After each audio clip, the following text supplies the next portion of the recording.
Alright, tapi yang tengah berkejut sekarang ni. Kita bersama dengan Dr. Helwa Abdul Hafiz yang berada di Australia sekarang. Yes, dan semestinya kita kena cakap G'day, mate. Good day. Yes, Assalamualaikum, Doktor. Waalaikumsalam warahmatullahi wabarakatuh. Azri, apa khabar? Baik, alhamdulillah. Doktor. Macam mana sekarang kat Australia dah pukul berapa, Doktor? Dalam pukul 10 lebih pagi. Maknanya dah masuk bulan Ramadan juga kan? Ya, sudah. Alhamdulillah. Dah masuk dah hari pertama. Oh, dekat Australia berapa lama total fasting time dia? Adakah sama? Okey, hari ini buka 5.40 lebih lah macam tu, petang. Sempat lagi kau nak pergi Australia buka puasa ni? Awalnya. Boleh. InsyaAllah. Musim luruh. Musim luruh. Okey, tapi cakap pasal musim ni, Doktor. Sekarang ni bagaimana dengan perkembangan COVID-19 dekat musim luruh sekarang ni di Australia, kat Melbourne? Okey, alhamdulillah agak terkawal ya. Kes positif telah pun menurun. Okey, pakar selalu menganggarkan satu orang boleh menjangkitkan 2.5 orang. Okey. Tapi di Australia, kadar jangkitan telah pun menurun kepada 0.83, kurang daripada 1. Seorang jadi boleh ini menjadi adalah 0.83? Ya, maknanya ni secara teori kadar jangkitan. Jadi satu boleh jangkit 2.5 orang. Tapi di Australia satu boleh jangkit 0.83. Ini adalah growth rate. Jadi baguslah, maknanya kurang daripada 1 kadar jangkitan dia. Jadi ini telah menurun kadar jangkitan, growth rate they call it. So maknanya Australia sekarang ni mengalami kadar yang terendah antara negara-negara lain. Ya, betul. So actually macam mana how you handle this kind of things, dan macam mana Australia sendiri handle penularan wabak COVID ni? Okey. So sekarang kita berada di stage 3 restrictions, kita panggil ya. Kami hanya boleh berkumpul maksimum 2 orang. Kami boleh buat 4 benda saja. Keluar untuk bersenam, keluar untuk beli barang keperluan, keluar untuk mendapatkan rawatan perubatan, dan keluar untuk belajar atau bekerja jika tidak dapat dilakukan di rumah.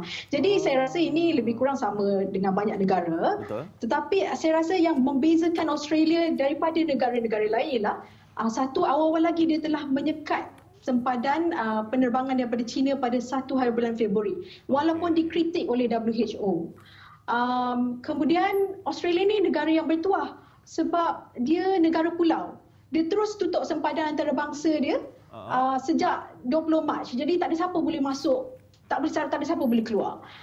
Senang nak kawal. Lagi satu, population density-nya agak rendah. So katakanlah Sydney, ya, saya bagi contoh, Sydney adalah bandar yang paling terpadat. Dia ada 407 orang per square kilometer, berbanding dengan di New York 38,000 orang per square kilometer.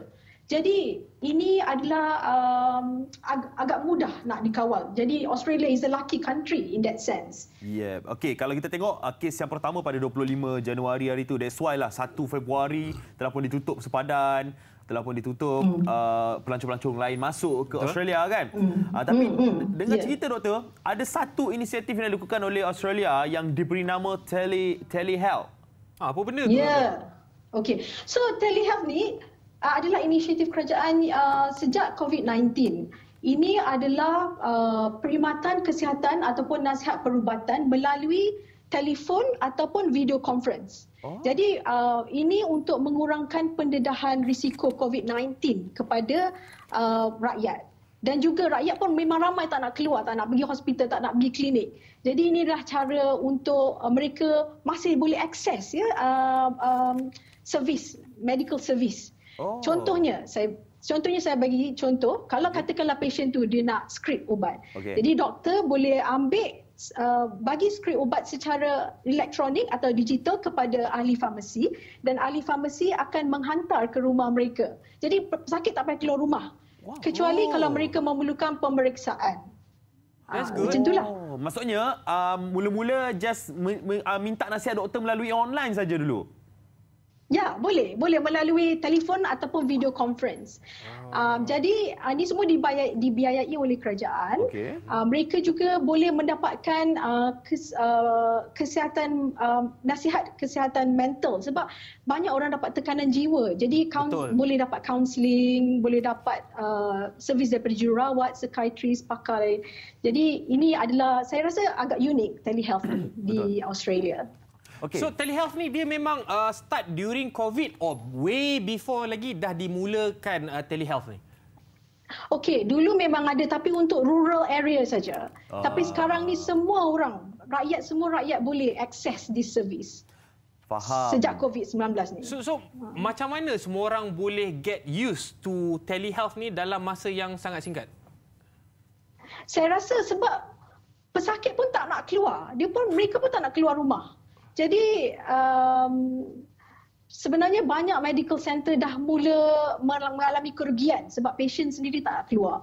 Jadi kerajaan membuat inisiatif ini sebab pasien pun prefer kalau boleh buat telehealth daripada pergi ke klinik. Okey, jadinya maknanya pesakit tak perlu membayar apa-apa Maksudnya macam bila kita telefon any klinik ataupun doktor untuk telehealth ni, ada tak perlu dibayar apa-apa oleh pesakit tersebut?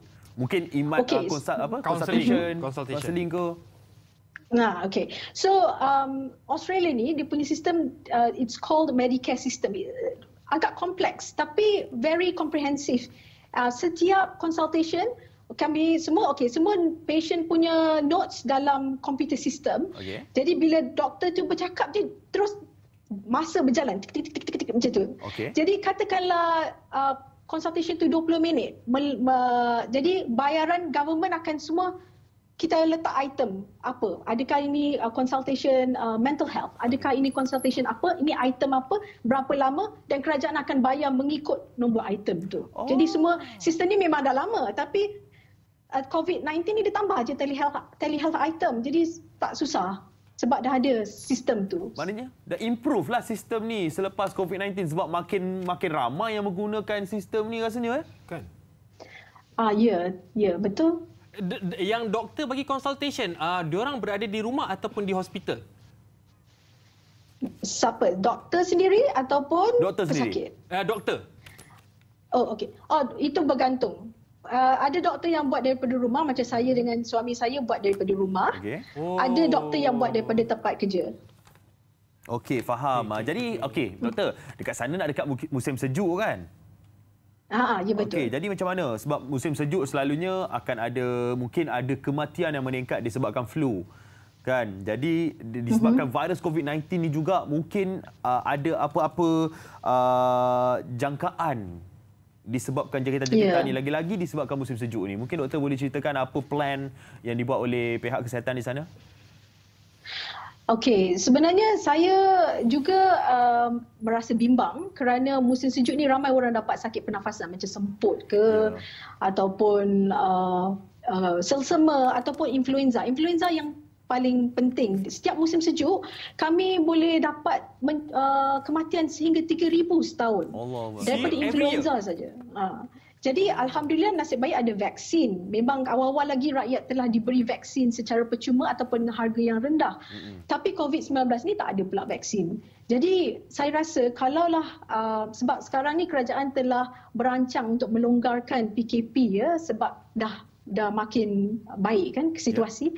Jadi saya harap kerajaan akan mengambil langkah berjaga-jagalah. Jadi saya rasa yang penting ialah containment capacity untuk membendung wabak ini, contact tracing dan membuat saringan sebanyak yang mungkin.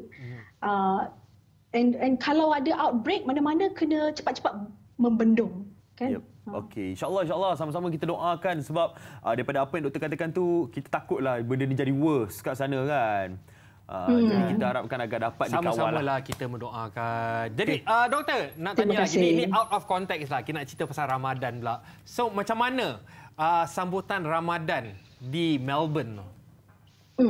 So biasanya memang meriahlah saya jadi host untuk kawan-kawan buka puasa, solat tarawih sama-sama ataupun kami berkumpul di community hall ataupun masjid Tapi tahun ni tak adalah buat macam tu lagi sebab Tak boleh dah, kan? Yelah semua dah duduk kat rumah. Tapi ada saya nak cakap ada satu positifnya. Apanya? Sebab anak-anak saya dia kata bagus mami tak payah pergi sekolah sebab dia tak payah tengok kawan-kawan dia makan ke minum ke. Oh, betul juga tu kan. Dapat kawan nafsu. Tapi kalau kat rumah tak boleh curi-curi minum air, kat sekolah boleh. Itu perangai Faiz lah. Ya. Sebenarnya saya cerita pasal diri saya. Doktor masak apa hari ni buka puasa? Roast chicken, insyaAllah. Roast chicken. Nampak. Dah ada dah. Okey doktor, mungkin ada ucapan selamat menyambut bulan Ramadan kepada penonton-penonton keluarga di Malaysia, maybe. Okey, saya nak mengucapkan Ramadan Karim dan salam rindu serta maaf saya batin kepada ibu bapa saya, ibu mertua saya dan ahli keluarga serta semua saudara mara saya. Saya harap rakyat Malaysia bertabah dan jangan berputus asa. Kita jaga kita duduk rumah, kita selamatkan nyawa. Wah, doktor dekat Australia pun tahu hashtag kita jaga kita. Yes. Muka kita tolong kita. kita. Thank you doktor. Last kali doktor, saya nak cakap muka doktor macam Jihan Musa lah. Saya tak kenal. Terkejut doktor. Terkejut tadi tengok dia. Okey doktor, thank you doktor. Nanti Google doktor. Selamat berpuasa.